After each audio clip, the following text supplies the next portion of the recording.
The problem is if you're eating away at base material, Right. hey, it's actually lighter than before. Boy, that's a great cleaning Wow. job, right? But you just got to use nitric acid, and it'll decrease in weight. So it's when somebody pays $900 for a suppressor, you got to be very careful.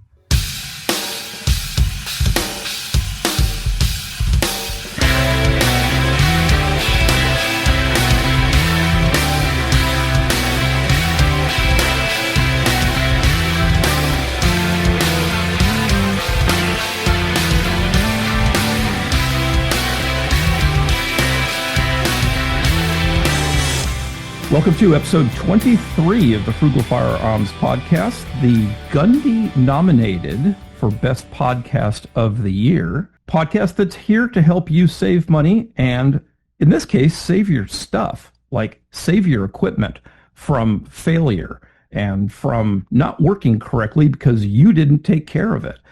And part of that goes to cleaning your gear, keeping it in top order, keeping it lubricated, and keeping it ready for you when the moment of need arrives.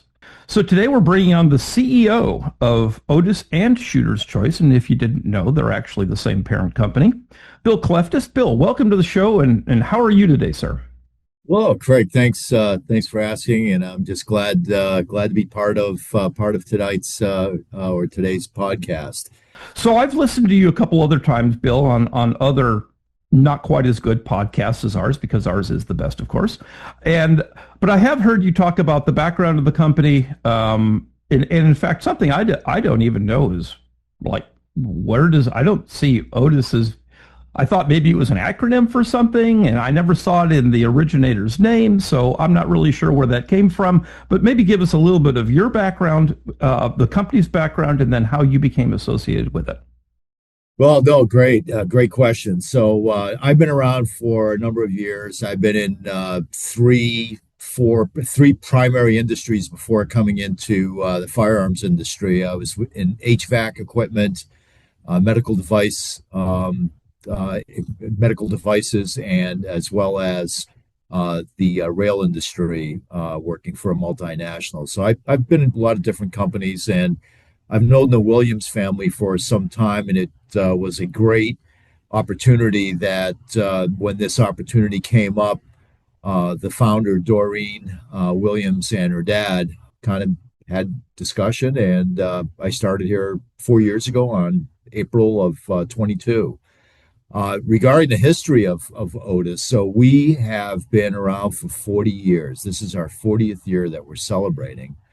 And it started back in a hunting trip when Doreen was 16 years old, hunting with her dad, and she accidentally had buried the muzzle of her rifle during a hunting trip into the ground, and that was the end of the hunt. They had to go back home, and she was rummaging through her grandfather's World War II stuff and found a chain and weight that was used to push out squib loads back in the day, back in World War II. And she used it, and next thing you know, her and her dad was a tool and die maker. They said, hey, it would be great if we kind of had something that we could clean the gun out in the field and not have to come back in from a hunt. So she got an empty shoe polish tin along with the arrangement that she had made up, and that was the start of a cleaning company back on a kitchen table, and then migrated to the garage. And next thing you know, here we are 40 years later with a facility employing people from the local area. So wonderful story. Regarding the name Otis, that's actually her dad's middle name. So his middle name is Otis. So Jerry Otis Williams, and it was a tribute to her dad when they started the company to name it after his middle name. Did he go by Otis? Was that like what people called him? Because some people do that. No, I think the Otis is it's been in the family legacy. I think there may have been others with the middle name or the beginning name Otis, but clearly she wanted it to be a tribute to her dad, and hence the The name of our company is Otis Technology. So you are also you're a very busy man, and again, thanks for taking the time to come talk to our audience. You're the CEO of some other companies, is that true? Well, I have my own training organization, Spartan Training Industries. Oh, I didn't know that was yours. Yeah, I've done that in the local area now for about 12 years in multiple counties in northern New York, and have trained quite a few people, primarily pistols. I am a competitive pistol shooter, a three gunner as well. So, I've been around firearms all my life, but this was a way of being able to give back. And as you can imagine, here in New York, things are pretty tough when it comes to firearms ownership. So things have I was changed born quite in a New bit. York. I was born in New York, and I'm an escapee from there. So yeah, just north of White Plains, New York, is where Oh, I grew up. I think it's a hold my beer kind of situation here, Bill. I mean, we are in California, so I don't know if we want to no. compare notes on who suffers more, but but I know a story or a little bit about a story that you had told one of the other, like I said, excellent yet inferior to us podcasts about uh, your your experience in New York training, and I think it has to do with learning the lessons of de-escalation, suicide prevention, things like that, and how that's I mean, I know this isn't on the topic of gun cleaning, and we're going to get to that, but I Right. think that's an important message that maybe you want a minute or two to talk about. I appreciate that because, quite frankly, to me, those three things are, I believe, are probably more important than the actual firearm training that goes on. Back in 2022, when SCOTUS had their famous decision, things got actually worse for New York State residents, where Hmm. instead of a 4 hour class, it's now a 16-hour classroom along with a 2 hour live fire requirement. But what three things that they mandated? Actually, there was a number of things that they've mandated along with content time. Was de-escalation techniques, situational awareness, and suicide prevention. And I dig into those areas more so than all the other kind of standard stuff because at the end of the day, um, the firearm is the is of last resort, right? Right. Nothing good happens at 2 o'clock in the morning. So Right. why are you putting yourself in a dangerous situation or one where there's risk? And life is all about managing risk versus reward. Everything fits a standard distribution curve, and I drive my kids nuts with that. But a lot of people believe that we live in a binary world, that it's a yes or no, it's a black and white, it's a one or a zero. The reality is that inputs are constantly changing, and you have to make an assessment. I make a big deal out of the OODA loop, and you always have to be able to take in those inputs and be prepared to make an adjustment to what you may have considered a moment ago to be the right choice. So it's an area I think is extremely important, and I focus on those areas, and I believe that people should take heed to that. You see a lot of things on YouTube where people just are uh, taking situations and escalating them. Things don't have to get that way if you aware that there may be other ways to do it that are less That risky. is, I'm going to use that as not only is that wisdom, and I hope your kids appreciate the wisdom that they're getting from you, even if it does annoy them. But that goes right back to a couple of our previous episodes. One of them on non-lethal options like tear gas that we did in the hierarchy of escalation of force. And the other one is if you get to that moment where you have to make that ultimate decision, having the right legal counsel behind you. We did a episode with Hmm. Kent Brown, who's CEO of CCW Safe, and thinking holistically about the entire package of self defense. You absolutely hit the nail on the head, Bill. I absolutely love that. So, okay, two of your companies are Shooter's Choice and Otis. And I'd like to see from your perspective, how do they differ? Because I mean, this is Frugal Firearms Podcast, so we're all about value. And maybe you Of can course. articulate, the value proposition for both of those companies. Yeah, again, another great point. Otis has from day one built its reputation on being a solid, made in USA, battle proven product because we've been supplying the US military for 30 years. So clearly when our soldiers are deployed downrange, they need to make sure that they have cleaning equipment that is durable, that it works, and ready for use when they need to. We continue to employ that same product methodology, quality, and so forth, not just on our military products, but for our commercial products that have the Otis name. A number of years ago, the Shooter's Choice product became available, and Otis purchased Shooter's Choice, and they were born about the same time frame as Otis, I think within a year or two difference. And one of the things that Shooter's Choice was absolutely known for was its chemicals. There was a time that they had cleaning equipment as well, but we employed some of the technology that we had developed and came up with the Shooter's Choice, the start of the Shooter's Choice product line.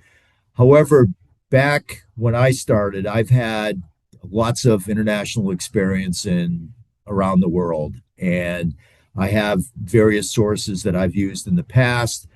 We identified a resource in Asia that we said, you know what, we need to have a two-tier product offering, no different than what GE did back in the 80s and 90s with a good, better, best type approach. We have a better and best. So Otis will always be the number one product line. It will always be the top tier product line. And what we see Shooter's Choice as being the best value brand. Taking some of the products with our design specs that we've identified, making sure that our Asian supplier manufactures to that quality. We have a quality level of expectation, along with other things that we do here, that we package all that product together and it goes out the door to for those customers that want the best value brand. And I think probably the last thing I would say that also differentiates the Shooter's Choice brands from all the other brands that you get, from Amazon and so forth, is that we have a local presence. So when a customer calls up our customer service and says, "Hey, I got a problem with my Shooter's Choice product line," no problem, we'll take care of it. Can't do that when I mean, we all have experience with Amazon, and a lot of times the stuff that you turn back to Amazon goes back out the door to the next customer, right? So I just received something that was like that. You could tell it was used. It was like, it's kind of new, sort of. I every time, I love Amazon for some of the stuff that I buy as well, but I go straight to the reviews and I look at the 1 stars, and you can guarantee that at the 1 star ratings that there's always a comment regarding something that has the appearance that it was once sold and returned. Mm-hmm. Right. So you don't view, I mean, I think in business, one of the best things to do is own your own competition, right? You maintain these two lines, and for reasons that are valid in how you articulated. Do you view the two lines as being complementary to each other, competitively to each other, maybe to a degree both? Overlap a little bit. There's always a chance of an overlap, right? I mean, there are no products, even in the GE example, where there are strict lanes where you're going to have complete separation between two product lines. There's always a cannibalization zone. But what I would say is that it all depends on who the owner of the firearm is. If you own a $15,000 Perazzi shotgun, you're okay with buying a kit that might be a little more expensive than the other one, right? In a walnut case. Exactly. So someone that has a Perazzi shotgun is not interested in buying the least expensive shotgun cleaning kit. They're going to make the investment, even if it's a little more money, to clean their expensive shotgun. versus someone that's new in the space, someone that's 18 or 21 years old, has already shelled out quite a bit of money for a firearm, now has to buy ammunition, buys a holster, buys other ancillary equipment. And the last thing that they're thinking of is a cleaning kit. So they may be considering something that is lower cost and now shopping based on dollars as opposed to the reputation that we have. So another example might be, the hunter that, has a rifle and maybe he's been hunting for 20 years, but the only time that rifle gets cleaned is either right before or right after hunting season. And maybe they fired a shot, maybe not. They may be saying, well, why am I spending more money for another one? Why do I just get the cheapest thing that I can find? So it is dependent on, the consumer quite a bit, but that's quite frankly why we really pursued a two-tier product offering to try to cover the entire landscape and have something for everybody. So what do you describe your typical customer as? I mean, sounds to me like you're saying you have them all. You've got the LE, you've got the military, you've got the casual shooter, all the points in between, the serious hunters, the collectors. Is there, the mass of the business must be kind of focused in one area, right? Where you probably have, let's say, more tactical guys, and they're the ones who are really buying your products, and maybe that's predicated on your military presence. Well, anyone that's been deployed and has gone down range, they eventually come back home. They know our product, they've used our product, and they like the reputation. So whether they're shooting an AR-15, a shotgun, a pistol, bolt action, lever action, they know our name, they know our reputation, they'll probably buy the same. There are others that don't have that past experience, and they're going to be, available for either buying the Shooter's Choice or the Otis product line, and they're going to have to make the value decision on what's most important to them. What are the myths that are associated with gun cleaning? Yeah, because there's probably a lot of them out there, and you've probably heard all of them. Well, and then let me interject my one here. I mean, I've been shooting guns for Craig, and I've been shooting guns for, I don't know, 40 years or so. Who knows? Long time. One of the things that I never have used very much is a Jag. I don't know why. I mean, I have them in my cleaning kit, but always ends up being between the brush and the and going up and down with some clean solvent and some patches. I'm good. I don't know if you just want to talk about that, because I have them in my kit, but I don't ever pull them out and use them. So, well, it's funny you say that. Yeah, let's address that first, and then I'll give you another one. So, one of the things with Jags, and I used to shoot, I still have. I've got a Model 70 Winchester rifle with the varmint barrel, and that's a tack driver. And I have back when I bought that 30 years ago, and it was when Winchester was still around. I remember going online and investigating what precision shooters at that time were doing for cleaning methods and so forth, and break-in activities and so forth. And I followed their cleaning method to a T, and I've had great results, and I wouldn't change a thing even today. Now, that was a pointed Jag back in the day, and it was one of our competitors that had the product at that time. And the other thing I would say is that the slotted Jag that you normally see today, the way it's used typically is someone will throw a patch through the slot and send it down the barrel. Well, if you look at our Otis cleaning patches with the 3 slots, and we have videos that show how to properly, that's the pointed Jag on the Shooter's Choice kit. There should be a slot. Is there a slotted one in that kit?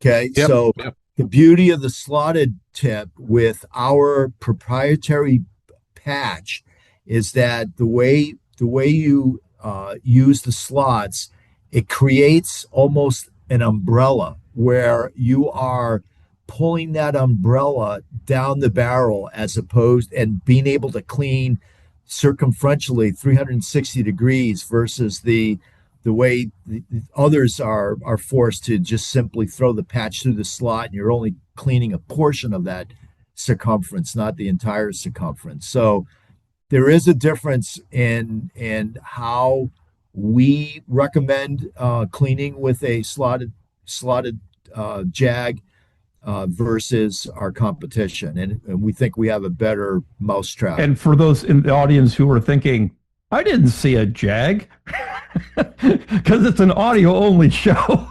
I will be posting pictures of this, so no worries there. Go ahead, Ken.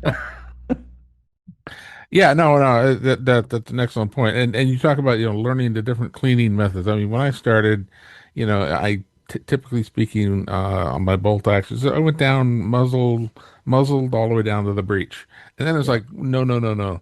Then you meet people at the range, and they're like, oh, no. You never go from the muzzle end down to the breech. No. You only go in the direction of the projectile. Yeah. So you always go down from the breech. You always follow it out that way. So of course I've been doing that ever since. But I didn't know that when I first started. Well, how much does it matter? Sure. I mean, you tell us, Bill. I mean, I could. If you're taking a swedging, basically a piece of metal through a barrel with a lot of violence, and then you're comparing that to a brush or a patch going through, you'd think that the brush or patch couldn't do anything to that barrel that the bullet didn't already do. So does direction really matter? And, Yeah. So from a cleaning perspective, I'd like to think, I mean, even before I started with Otis, I was always a breech to muzzle cleaning guy anyhow, because you always want to protect the crown. You don't want any risk of scratching the crown. And and I've show a demonstration during the classes that I do about what happens when the bullet starts to exit the muzzle end of the rifle. It's relying on a symmetrical expulsion of gas coming out of that barrel that is now exiting the barrel or the crown end of the barrel. The problem is, if you have any deformity going on at the crown, you may be influencing the flight of that bullet as a consequence. And now that's not an asymmetrical expulsion of gas. So if someone has ever buried their muzzle into the dirt, I highly recommend that, first of all, make sure it's unloaded, but take some magnification and look at the end of the barrel. And if you see a little nick, I guarantee you that bullet's going to be tumbling somewhere downrange if you're shooting at something at 100 or a couple hundred yards away. That's now a trip to the gunsmith to relap that area, right?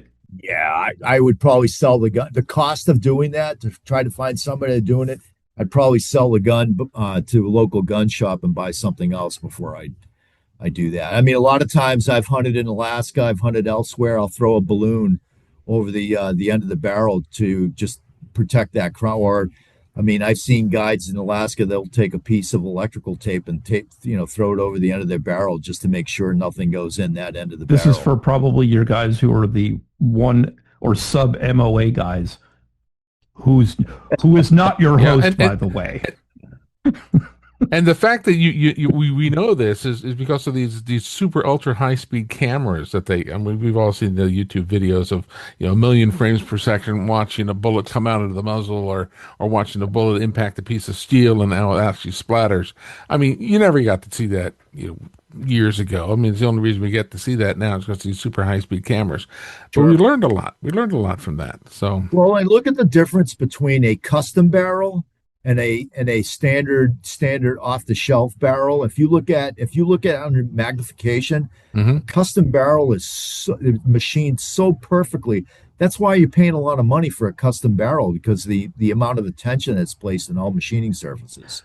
Yeah, I'm fortunate to have one custom barrel, which is about 1.25 inches in diameter for the full length. I mean, it's a chunk of steel in 22-250, which is a screamer. I mean, it's a real tough. Oh yeah, that's a 4,000 feet per second round. Yes, right? It is.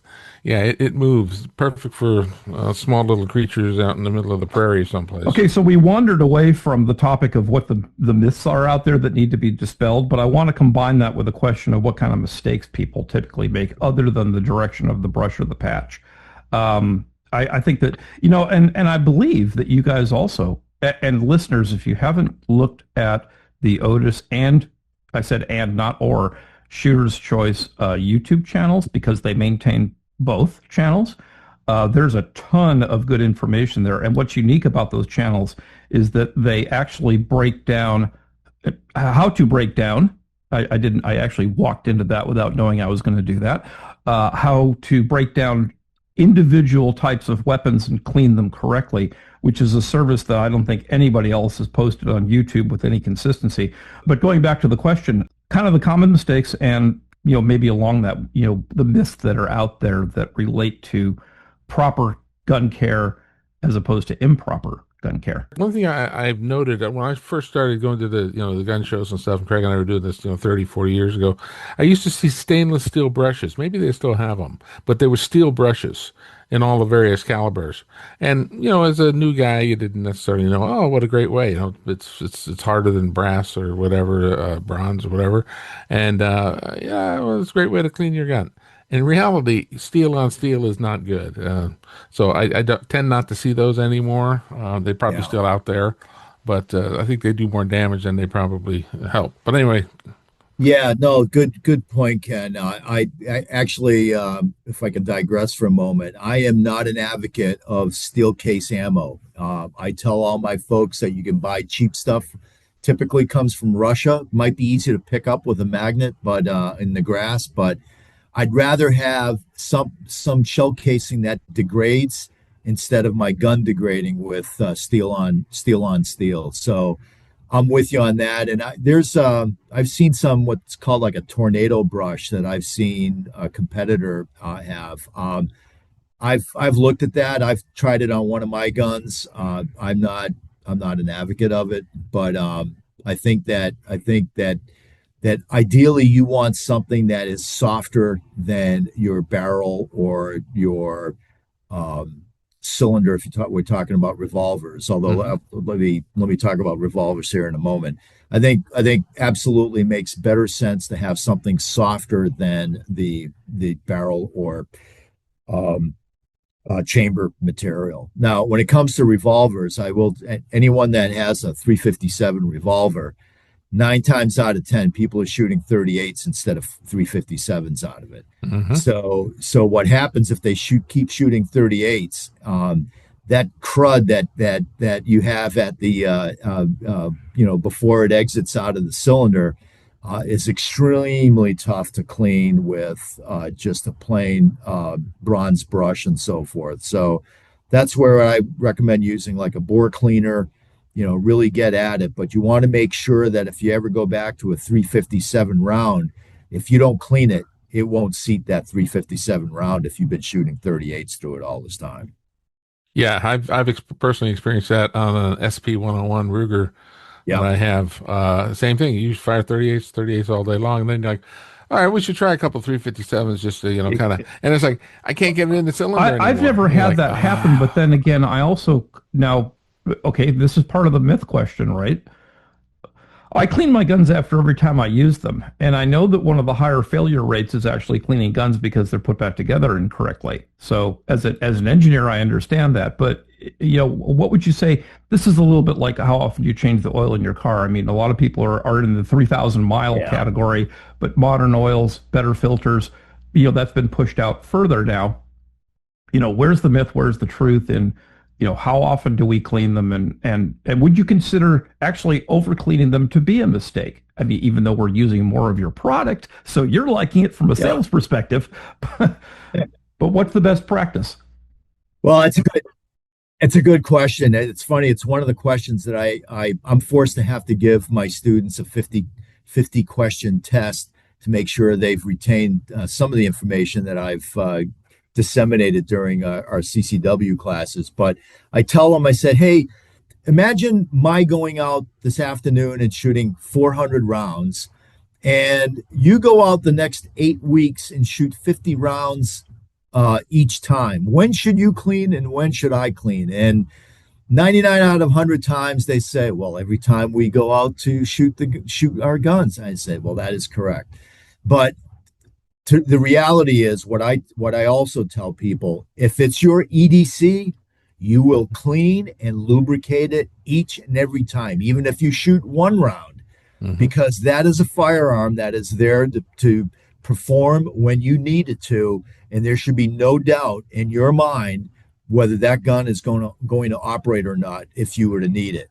Now, when it comes to other guns, I mean, I've got lots of guns, and there are guns that maybe I clean once every 3 or 4 times, might have 500-600 rounds. I've got some friends of mine, they say, well, no, just clean it whenever it malfunctions. Then you know when the limit is, right? Well, I'm not going to be on a stage. I don't want to be on a stage at a match and the thing starts stovepiping on me because I haven't cleaned it, right? So in fact, what I do is with our bore snake between stages, I'll run it through the barrel or along the feed ramp out through the barrel just to clean. And you're referring stages. to you guys referred to it as a ripcord product, right? Ripcord. Yeah. Ripcord, yes. Not to be confused with a different name, but the Ripcord it has really been an awesome product. It's actually internally different than other snakes, just to use a generic term that I've seen, because a lot of those are just essentially a poly rope that maybe has brushes impregnated into it, but it appears to be a spiral material underneath a cover, and I wondered, it's quite stiff compared to other, and by that I mean, what if you tried to squeeze it? I don't mean you can't roll it up, but I mean if you try to squeeze it, it's pretty stiff, which I think gives better force on the barrel. But will it work against something like, let's say, the micro groove, lands and grooves in Marlins? I mean, will it even work on something like that? So let me kind of give you a little background on what the Ripcord is all about. So it's a patented product for us, developed a number of years ago. We start off with the same aircraft cable that we use in our other cable cleaning equipment, and we will injection mold a portion of that with that texture you're feeling when you rub your fingers along it. So number one, not only is it textured, but it's 6 to 7 inches long, depending on caliber and so forth. 6 to 7 inches long. And then we weave Nomex, which has a melting temp of 700 degrees Fahrenheit over it. So you can have a smoking hot gun like an AR-15 that you just shot, and maybe the barrel or the gas tube is red hot. Well, you throw that through there, it's not going to melt in the barrel. You take one of our competitors' products that you described, and it can melt in the barrel because it's not made of Nomex. So, there's quite a bit of resistance. I mean, you got to either use the black pull handle that comes with it, or if you are cleaning a pistol, you could, you wrap. Personally, I just wrap it around my hands once or a couple times, and then I'll just yank it through because it's got a lot of cleaning capability by pulling it through the barrel. And for pistols, for example, the cleaning portion is 2 to 3 times longer than the actual barrel, so you're getting a lot of cleaning action. And then finally, if you want, you can actually attach one of the bronze brushes on the end and pull it through too with it. So yes. And that's wonderful. That is not available anywhere else that I'm aware of. I really love I have the ripcord in the 12 gauge shotgun as well as the 20 gauge because I do a lot of shotgun stuff, and I absolutely love it. I love the fact that it's not just one. I don't know, we call it an expansion bubble or whatever that presses up against things. It's multiple, and then you get 3 of them, I think, in the 12 and the 20 gauge. I think that is 3. Correct. Yep. And the fact that you can, screw in on the end of it, the brush or something, beautiful. Absolutely love it. Bill, again, the actual cleaning length of the ripcord is about how long? I mean, not the part that you drop through the barrel, but probably have about 6 or 7 inches of cleaning surface, because you'll notice the fat portion it's more pronounced when you have the 9 millimeter or the 45 caliber or the 30 caliber. We match the thickness to the diameter of the barrel that we use. And I think that part of the resistance that people have in cleaning their guns is the investment in time. I mean, you're not on the range shooting anymore. You're maybe watching TV or maybe just over your bench, and drudgery ensues as you have to clean the thing. And the important part to remember here that Bill is emphasizing is that the amount of contact time and distance that you have on the ripcord is equivalent. Like, imagine you took patches and lined them up to get 7 inches of patches the way they fold. That's an awful lot of passes, where this does the same thing in one pass. So it's faster and more efficient. And it's a little bit like what I said earlier when you think about what the life of a barrel is. I don't know if you listened to that episode, Bill, but there's a statistic out there of what's the life of a barrel, and people think, in terms of numbers of rounds or something, it's like 6 seconds. So where did that number come from? It's the aggregated time of, like, if you lined all the bullets up that the thing's ever going to shoot, how many seconds of bullets would be in that barrel? And this is analogous to that, where you're saving a ton of time by using a ripcord instead of patch after patch after patch. I mean, I imagine that you want to run a patch through just to make sure it comes out clean and like your job's done. True statement?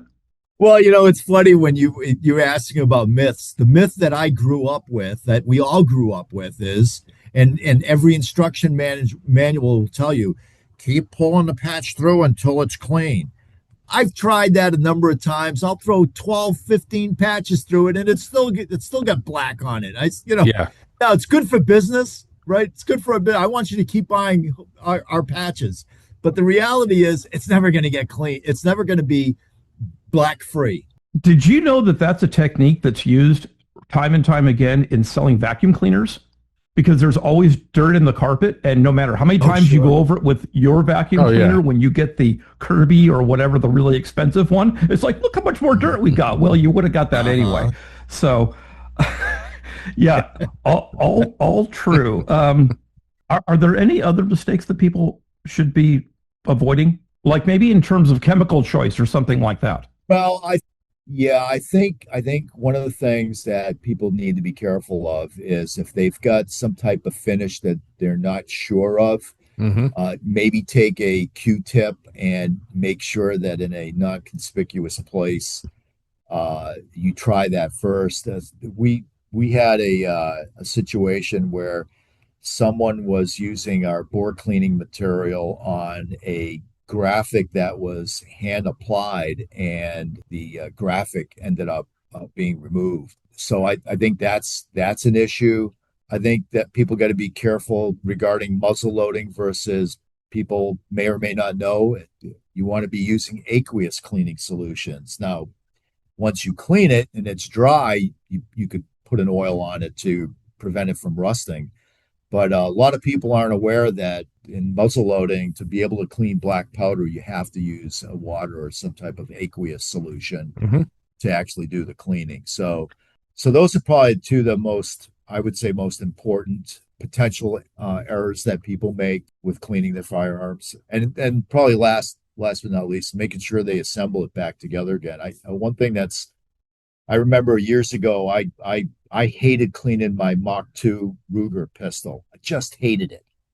And, there was more than once I had to go to YouTube to say, is there an easier way to clean this thing?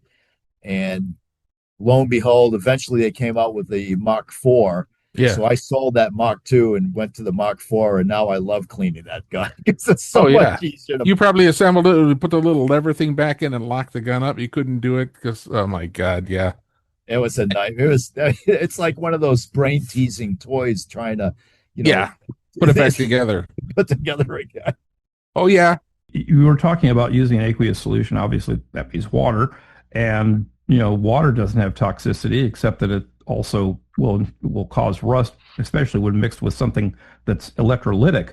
Are there challenges that you face in terms of increasing either awareness or regulation relative to, let's say, the California Clean Air Act, for example, has VOC requirements that probably affect, and probably only in a negative way, the efficacy of your chemicals. Is that a problem that you face in increasing amounts in the United States? And maybe as a subtext to that, do you sell other products in other countries where you don't face those problems and you can like sell the good stuff, quote unquote, other places, but you can't sell it in the US? Yeah, so no, those are good questions. I think that a couple things that are worthy of pointing out that number one, there is no difference in the chemicals that we supply to California customers versus anyone else. The chemicals are the same, but there are strict requirements for labeling. So we do comply with California's requirements for labeling product and so forth. And of course, everything has all chemicals have safety data sheets. They used to be material safety data sheets. They're now called SDSs. The only restriction is being able to airship. So you can't airship aerosol cans. Well, that's safety of the aircraft. I mean, that's why, yeah.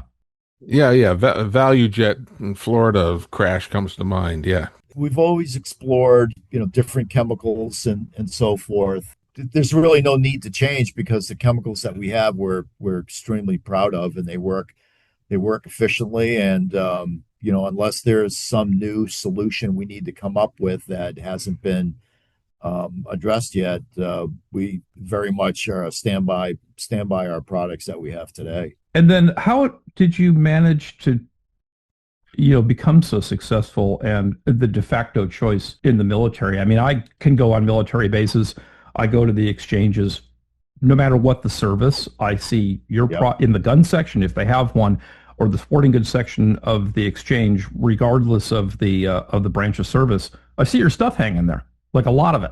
The key to our success, and not just our success, but any company that listens to their customers, voice of the customer, you need to understand what are their pain points, what do they want, what do they need, what solutions can we offer to make things better for them. And our guys have been out, including Jerry Williams, with the command, with the command sergeant major, with the private, with the sergeant, with all different levels of our troops that have been deployed, and offer solutions. The same thing with commercial products. We have beta test groups that we've used. And we vary.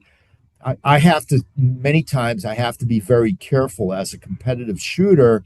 I represent a small sliver of the total buying commercial market.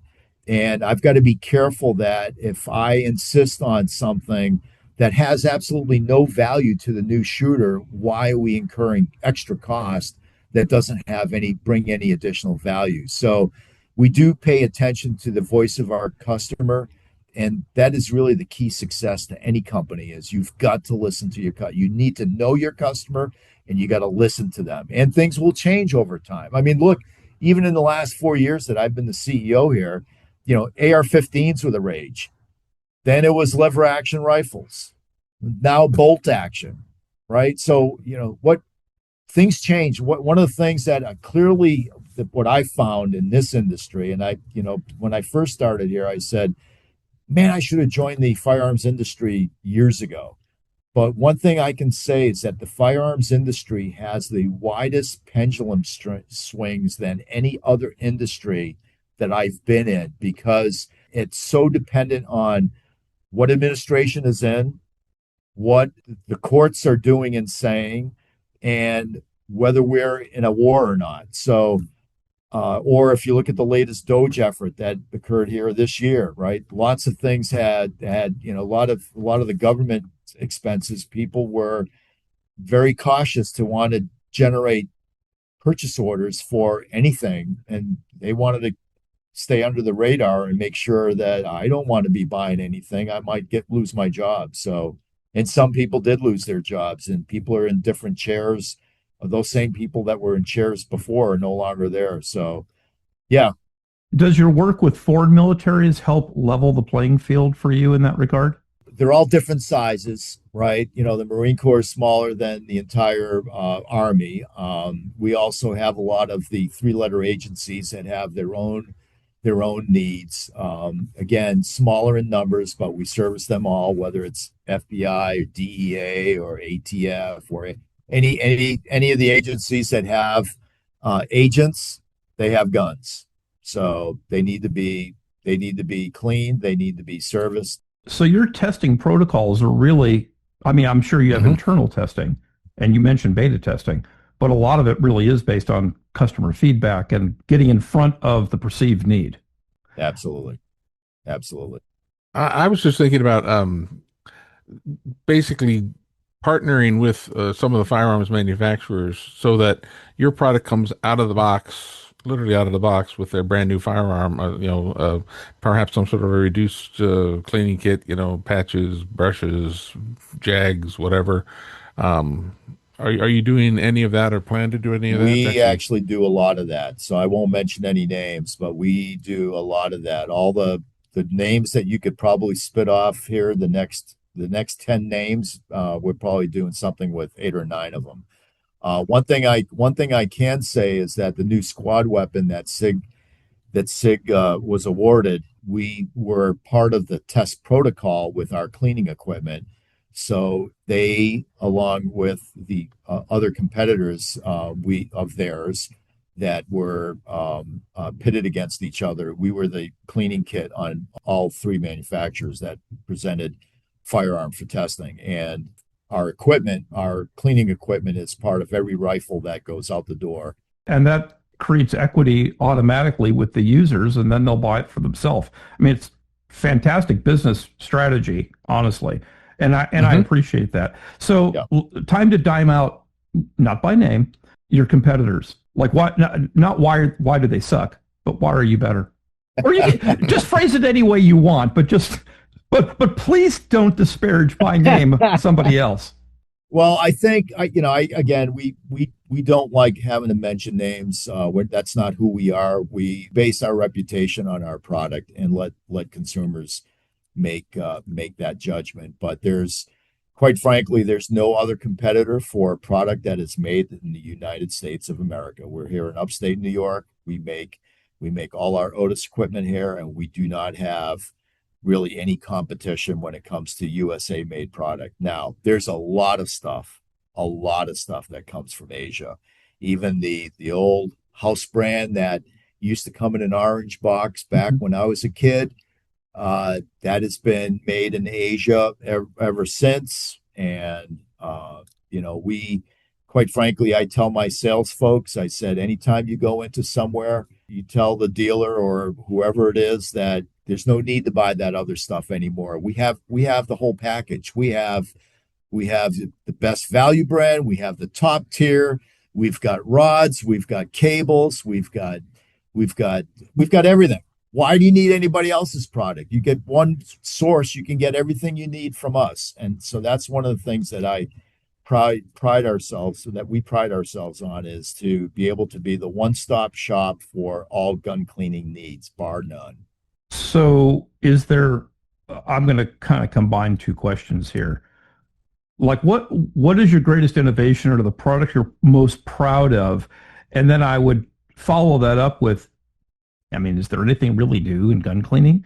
And how do you convince, except when you run out of patches or you run out of chemicals, or the brush gets too, frayed or something like that. How do you convince someone to go out and buy new stuff when they've already think they got it and they're good to go? Well, that is something that it's always difficult. People are creatures of habit. So someone that's been cleaning their gun for 40 years, and for us to come out and say, hey, you should try this. You think we're going to convince them to really want to do something? However, I will say that stay tuned for next year, because we probably have one of the largest and most innovative products that we're going to be coming out with in 2026. So, do we get to see this at SHOT Show? Yeah, will it be a shot? Maybe. Do you need a beta tester, Bill? Fair enough. But now, there's a lot of stuff gets regurgitated over the years. I mean, some of the things that we've produced over the years, whether it's our bone tool for cleaning the BCG of an AR-15 or the bolt or the firing pin, really trying to come up with innovative ways to clean things. We have expanded into the black powder market. It was an adjacent market. That was something that we did this year. Same thing Mhm. with airsoft guns, we're very careful. We have silicone oil, not a hydrocarbon, because rubber O-rings expand. You don't want to be using regular oil on airsoft guns. Yep. Um, we have a suppressor cleaning kit that is huge. Um, Great interest in that. Yeah, it was a big hit. We released that last year's SHOT Show, along with the muzzle loading kit and the airsoft kit. Those three products, again, listening to the customer, what have they been asking for, and here we Okay, go. then on the suppressor kit, Yes. um, Hmm. maybe just a very quick tutorial on. I mean, I know why, because it ain't going to work if it gets carbon in there, and there's a crap ton of carbon that ends up in a suppressor really quickly. But you could add to that. But is it gonna, Baffle like, strikes. we're Yes. talking about innovation? Maybe the products you're most proud of. I imagine the Ripcord is got to be one of them, because it's Absolutely. it's so different than your competitors. But what's the methodology by which you clean a suppressor, and will it work in monolithic suppressors? So, well, that's the beauty is those monolithics that 3D printed, right? There's no way of disassembling and having baffles that you can remove and clean separately, right? So that the 3D printed suppressors need some way of cleaning. So the question that I will ask you is, do you want to clean so that it's operational, or do you want to clean until it's pristine? I would like to clean one that I could legally own in California, which I can't. Well, you and So, I, my friend, have the same problem because I can't Not own yet. anything that's NFA regulated here in New York oh, State. okay, Yep. but in fairness to your question, That's right. oh, if you said operational or pristine, I mean, they're matters of degree, and I would say that if I'm only cleaning to operational sustainability, then I'm going to have to clean more often because I'm not cleaning it thoroughly.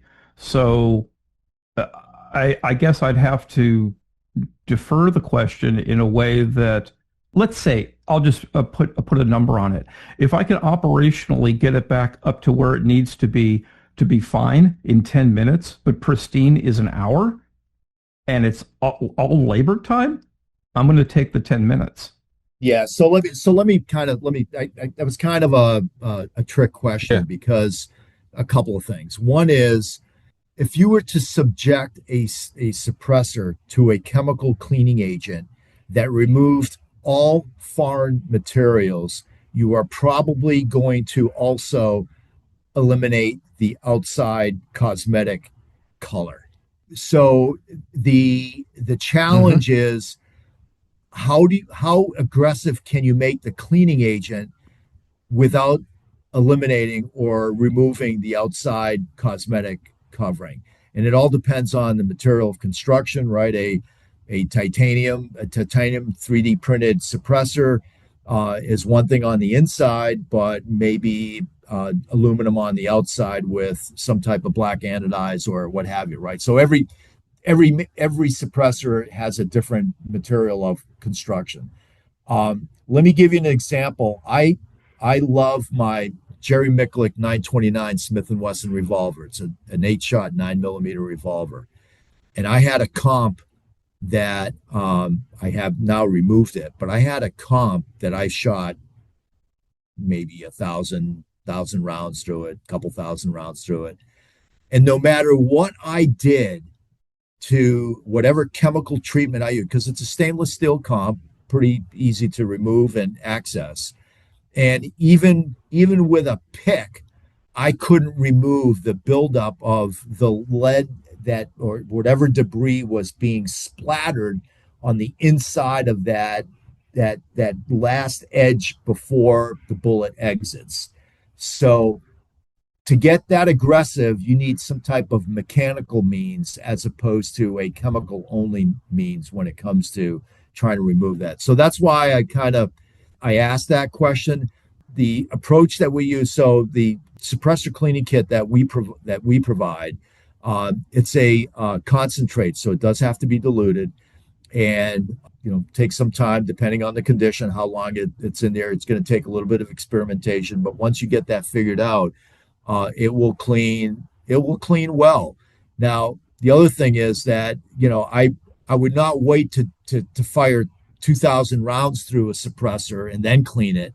I would have a probably more regulated and more precise cleaning regimen, probably more important for the suppressor than it is for the rest of the gun, because that is going to get dirty fast.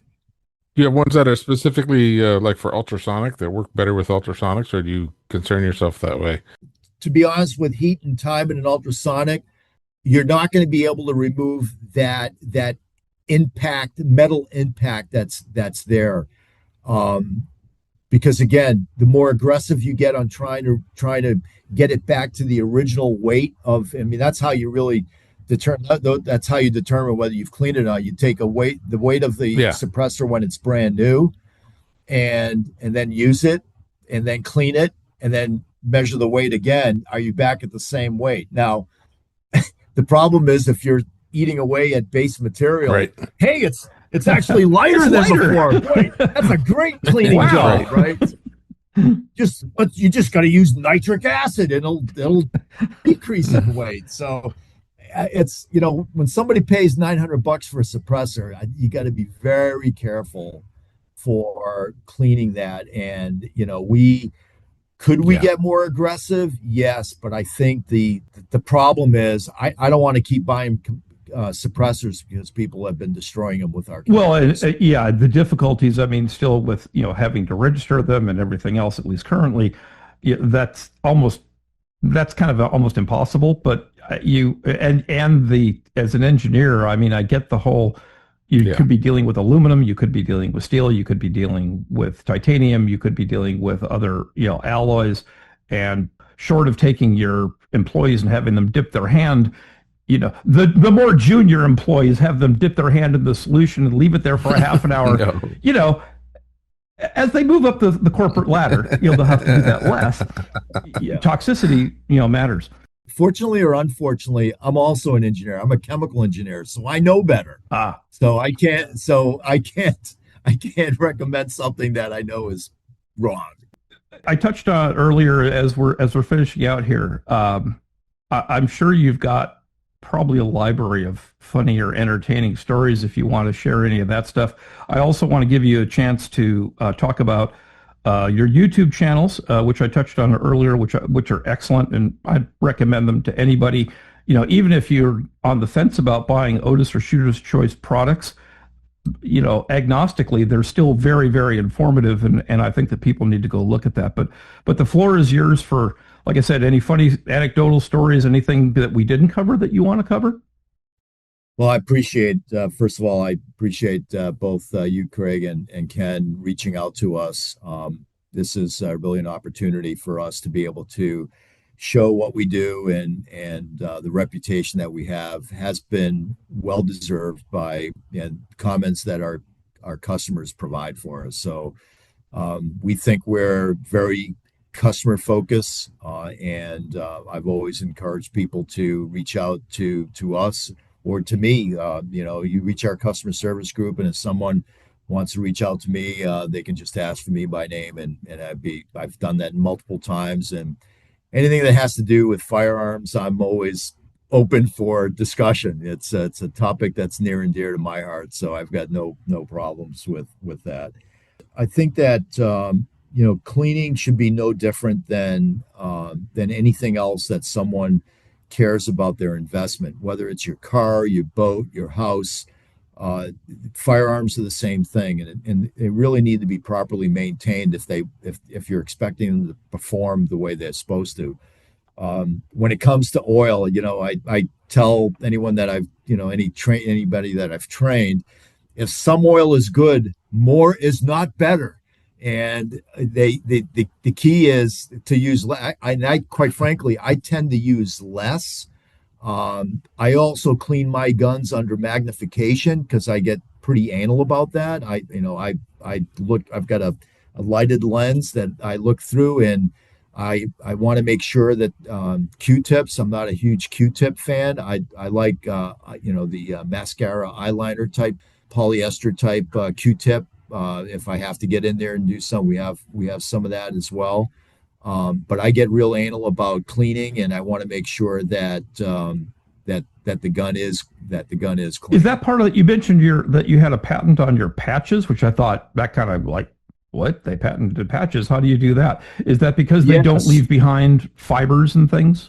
No, it is a cotton patch, and again, it's I'm kind of anal about that, but it is a cotton patch. But there are 3 slots on a cotton patch of ours. It's a round patch with 3 separate slots, and we have a YouTube video that shows how to properly insert that in through the slotted tip. And that's kind of what I was describing earlier as kind of it forms somewhat of an umbrella. As you're dragging it through the barrel, you have 360-degree cleaning or drying as a consequence of that unique approach to applying the patch through the slotted tip. See, listeners, that's kind of almost as a finishing comment here. This is the kind of company you want to do business with because they're thinking about the problem. They're not just copying everybody else's stuff and throwing a product out there. They've actually, I'm looking here that unfortunately you guys can't see, but I will put a picture of it on the website.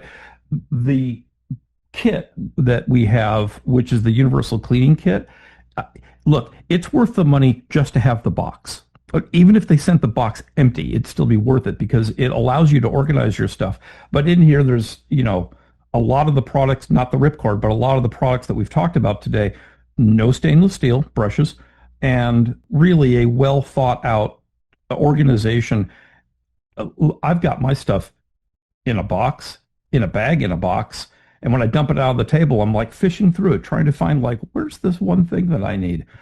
So, this is why you want to do business with companies like Otis and Shooter's Choice. And again, if you think that their stuff is expensive, guys, think about the alternative of not taking care of your stuff and how much pain. And if you hurt the crown of your barrel and you're going to try now chasing, the group is opening up and you don't know why, what was the cost of that? So. Sure. Bill, sure. Yeah, maybe in closing, back to why it's important of muzzle to breech to muzzle is that, what do you do with a lever action rifle or what do you do with a revolver? The only way you can get at the breech to muzzle approach is using our cable system. So that's probably the final comment is that, we are shooters here at Otis. So, we not only make and sell our product, but we also use our product. So for us, we're into it firsthand knowledge, and we also listen to our customers and offer solutions to our customers. All right. Hey, Bill, thanks very much for your time today. That was an outstanding show. All of our shows are outstanding, but this was maybe outstanding among outstanding. And we'll let you go and get on to running your businesses. And hope to catch up to you if you're going to be personally there in January at the SHOT Show. Awesome. Thanks, All right. guys. Thanks, Same Mike. here. Yep. Look forward to seeing you. All right. Today we had an opportunity to talk to Bill, who basically is CEO of a couple of the companies, the Otis company and Shooter's Choice, a couple of his companies, talking about cleaning products and something that, since we are Frugal Firearms, we want you to be able to purchase a firearm and maintain it properly. And what Bill's company, Otis and Shooter's Choice, is really focused on doing is precisely that, making sure that your investment in your firearm is not going to be deteriorated by not properly maintaining it. But do you think that the Otis stuff, Bill's off the line now? And Otis stuff is more expensive. Do you think he made the case that the Otis stuff is worth it? I kind of think he did. Oh, I think he did too. Yeah. Yeah, because I mean, shooter's choice is if you're, maybe the logical choice if you're not going to put a lot of rounds down range, or if you're talking about a gun that you don't, bet your life on. But as the cost of ownership of the product, I mean, the gun Yeah. goes up, I guess you proportionally can make excuses for spending more on better cleaning material. No, absolutely. I mean, I have been using Otis, particularly in my shotguns, for years, and the ripcord is a phenomenal product. It's in my personal opinion, it's the best way to clean a shotgun. There's really nothing better. Do you like it better than the other, like the woven fabric kind of? Absolutely, You like it absolutely. better Yeah. than the other snakes that are Yeah, out and there? one of the things that he had mentioned that I didn't comment on when he was here online with us, but the fact that it was made out of Nomex, and of course Nomex is the material that they use to make the fireproof suits and so forth for the race car drivers. So Yes, indeed. Right. if there's a crash and the car gets doused in fuel, before they can put them out, the driver is being protected from third degree burns by Nomex, and I did not realize. If you want to see the best video ever that shows the efficacy of Nomex, go look at the Formula One crash of a driver who's no longer in Formula One. Now he does IndyCar, Roman Grosjean. Grosjean hit a Tech Pro barrier at almost full speed, and Ooh. it split the car in half, and the car cut through the barrier, and he managed to, and the thing just ignited, and that hadn't happened in Formula One in decades. And he managed, like, everyone's looking at this going, he's dead, he's dead. There's absolutely no way someone gets out of this. And all of a sudden he climbs out, and the only burns he had were on his hands. Wow. So Nomex is a phenomenal material, and the fact that it's Yeah. being utilized in this way, not that I'm ever planning to get a barrel so hot, cherry red hot, that I'm going to need to be able to try to clean it at that Yeah, point in let's time. clean it now. No, let's no, not. let's not. Let's wait until it cools down because I'm not in a firefight someplace. But I appreciate the fact that the level and the quality of the materials being utilized is perfect for that type of thing. I mean, obviously the military people would have a much better reason for doing that, but hey, it's Yeah. quality stuff. So Yeah, exactly. So, hey, because we're honest people, and if we make a mistake, we want to be the first people to say that, oops, we made a mistake. The last show where we talked about the Glock Series V, or Roman numeral 5, if you prefer, and tangentially mentioned differences between that and the regular Glock Series 5, and yeah, Gen also, fives. yeah, and brought in the discussion also about the Ruger RXM. Yeah. Yeah, that actually, that show was recorded before either Ken or I had seen the actual guts of what had changed in those guns. Hmm. And it turns out that they're not that different, and it really was just a ramp that they basically added to defeat the Glock switch. But what happened soon thereafter, Ken?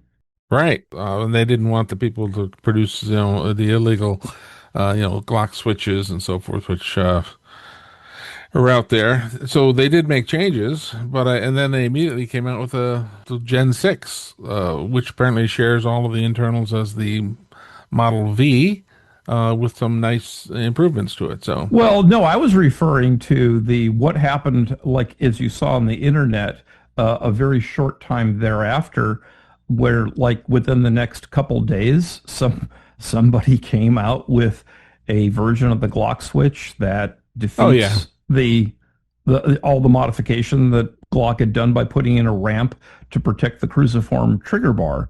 So Oh yeah. No, I totally get that. I mean, the firearms people are like us. I mean, we're innovative, and yeah, but we're not criminals. no, we're not criminals. We don't want to do that.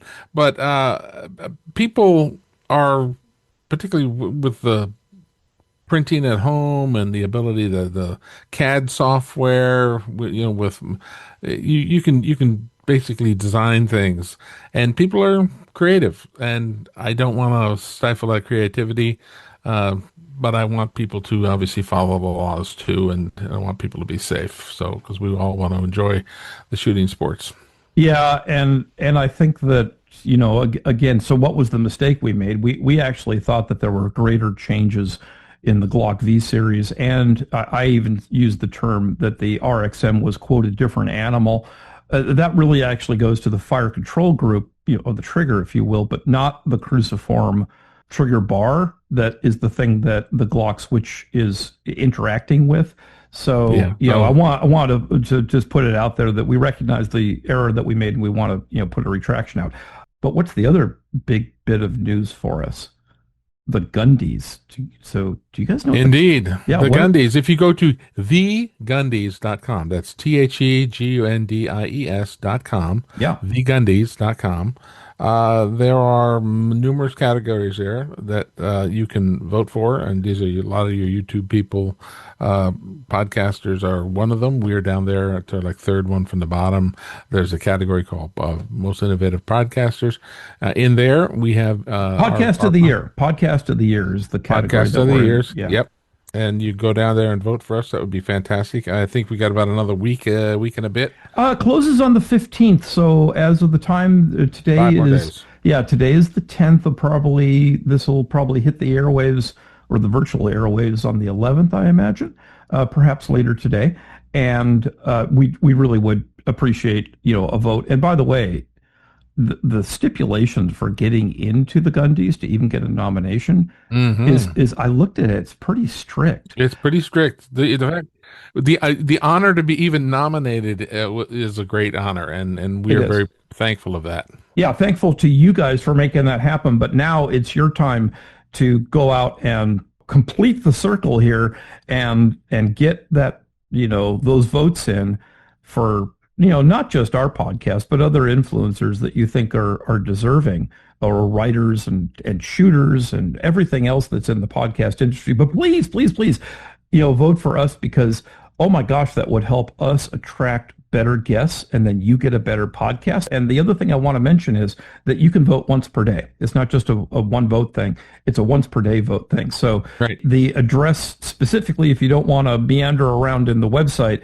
is thegundies.com/vote, which is very easy. So other ways to contact us are, you can get a hold of us at our website, of course, where you can find also our links to various social media, Facebook, X, Twitter, and previous shows, all of that. All there. Yep, Instagram as well. That would be at frugalfirearmspodcast.com.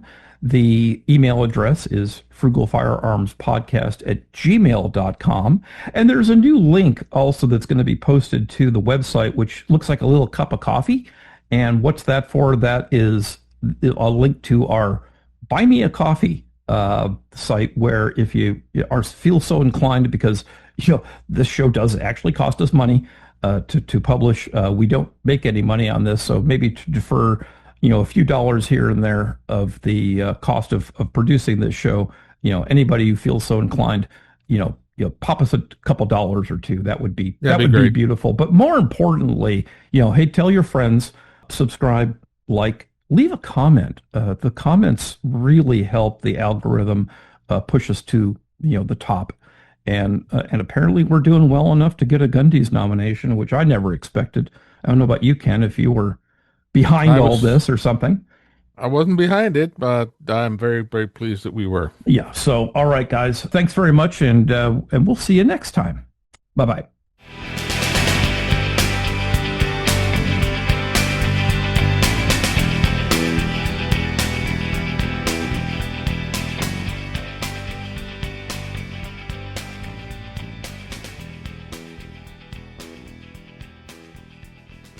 You're going to go back to your bathroom?